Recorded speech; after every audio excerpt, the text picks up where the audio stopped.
ببین کاسبای قدیم از سیب زمینی سود نمی گرفتن. میگفتن این قوت غالب مردم، شکم مردم رو سیر میکنه، ما نمیتونیم از این سود بگیریم، از بقیه میوه ها میگیریم.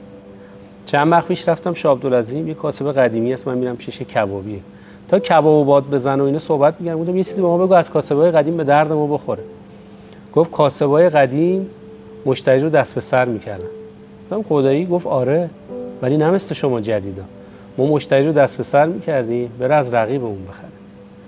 ببین این که میگن کاسب حبیب خداست، کاسبی که میخواد حبیب خدا باشه دیگه بابا از قوت غالب مردم سود نگیره، از دارو میخواد یارو 300-400% سود برداره.